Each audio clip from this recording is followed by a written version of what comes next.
Harapan kita semoga Allah Subhanahu wa Ta'ala menerima rangkaian ibadah saum qiyamul lail tadarus Quran kita di awal Ramadan sampai malam ini. Dan juga Allah tetapkan iman Islam kita serta memberikan kesehatan jasmani kita, kesehatan rohani kita, sampai sehat ekonomi kita. Kalau dalam ekonomi aminnya kencang banget. Insya Allah kita diberkahi semua Allah. Amin. Bapak Ibu, sesungguhnya bulan suci Ramadan dihadirkan oleh Allah Subhanahu wa Ta'ala tidak lain bahwa Allah menginginkan kita untuk menjadi manusia yang sesungguhnya, yang benar-benar manusia, yang hidup berdasarkan fitrah, yang hidup berdasarkan kesucian yang telah Allah titipkan kepada kita, bahwa sesungguhnya kita mengakui Allah Subhanahu wa Ta'ala sebagai Tuhan kita, satu-satunya Tuhan yang wajib disembah, yang wajib ditaati, sebagaimana fitrah suci kita saat kita berada dalam rahim ibu kita, saat Allah meniupkan ruh dalam tubuh kita 120 hari atau 4 bulan, maka saat itu Allah mengambil kesaksian, bertanya kepada seluruh cabang bayi termasuk kita, alastu birabbik, bukankah aku ini Tuhan kalian yang patut kalian sembah, yang patut kalian taati? Maka seluruh cabang bayi tanpa terkecuali mereka berkata dan menjawab, qalu bala syahid, tentu saja ya Rabb, Engkau Tuhan kami yang patut kami sembah, yang patut kami taati, dan tidak akan pernah kami menyimpang dari aturan.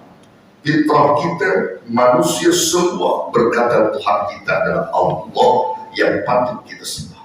Namun pada kenyataannya begitu lahir di dunia, karena manusia diiringi nafsu, sehingga fitrah itu tertutup dengan nafsu syahwatnya, sampai melupakan apa yang menjadi komitmen mereka terhadap rohnya. Perintah-perintah Allah diabaikan, larangan Allah justru dikerjakan oleh mereka.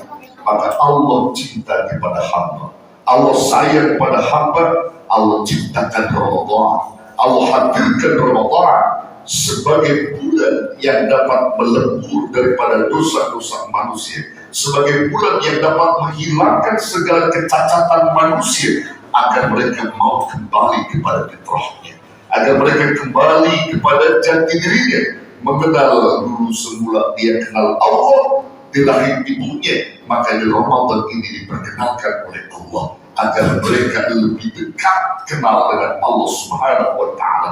Begitu berakhir Ramadan, mereka menjadi manusia-manusia pilihan Allah, menjadi manusia yang benar-benar imannya, dan menjadi manusia yang muttaqi. Itu tujuan Allah menghadirkan Ramadan buat kita, agar kita menjadi manusia yang seutuhnya, yang benar-benar menjalankan fitrah sebagaimana yang sudah ditiupkan oleh Allah Subhanahu wa Ta'ala. Katanya Ramadan begitu berakhir, maka kita akan kembali kemana? Ainul Fitri, kembali kepada kefitrahan kita, kesucian jiwa raga kita. Kembali kita berbuka, ada makna lain. Fitri itu artinya makan, berbuka.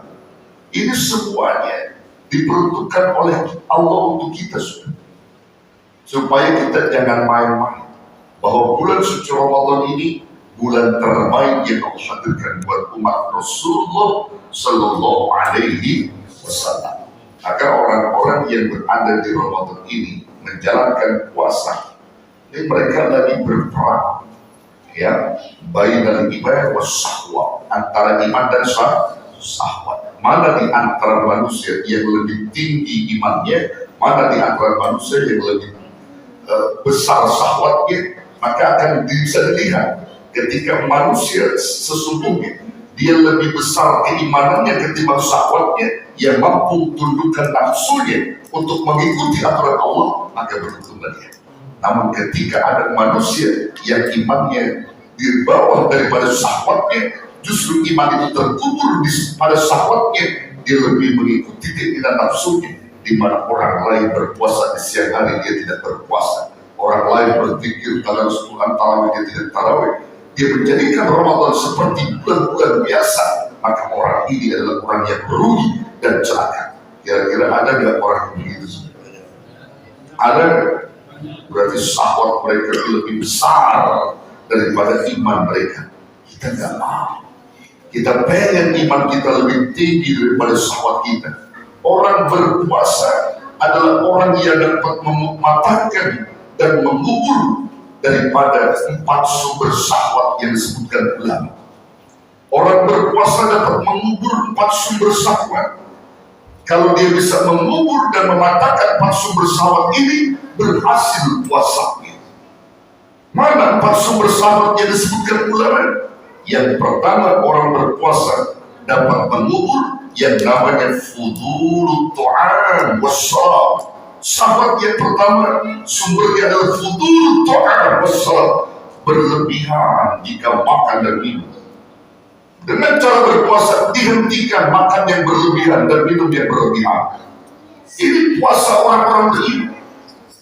Dia kubur semua yang dulu dia makan banyak, minum banyak, maka dia hentikan. Fudul ta'am wassalam. Begitu juga saat dia berbuka, dia tidak nafsu dengan berbagai macam aneka makanan. Karena puasa yang dididik dengan iman, bukan mereka nafsu dengan makan, minum, bukan. Tapi mereka justru nafsunya dengan zikrullah, nafsunya dengan qiyamul lail, nafsunya dengan tadarus Quran. Ini orang-orang yang itu. Ada makanan di meja, ada asinan, ada kolak, ada gorengan, ada es cendol, ada es kelapa muda. Ini semua dimakan. Nah, ini namanya bukan puasa orang beriman. Ada nggak orang puasa yang semua apa yang dimakan? Ada nggak? Di sini ada. Apa aja dimakan, dia nggak pedulikan itu semua. Nanti tarawih berat dia, sholat maghribnya berat dia. Kenapa? Udah banyak makan. Fudul ta'am wassalam nggak bisa dihentikan. Kalau orang yang beriman dia hentikan itu, dia sekedar saja. Kalau dia berbuka 1 kurma, 3 kurma, air putih hangat yang manis-manis, yang bisa memberikan kekuatan tubuhnya. Atau dia makan dengan sedikit, ada di situ apa? Gorengan dia dimakan 1, ya lontongnya 1, bakwannya 1, tahunya 1, lontongnya sudah dimakan. Jadi dia makan sudah, hanya sekedar saja untuk bisa membangkitkan gairah kepada dia. Nanti setelah tarawih baru dia teruskan kembali, itu ada sedikit saja.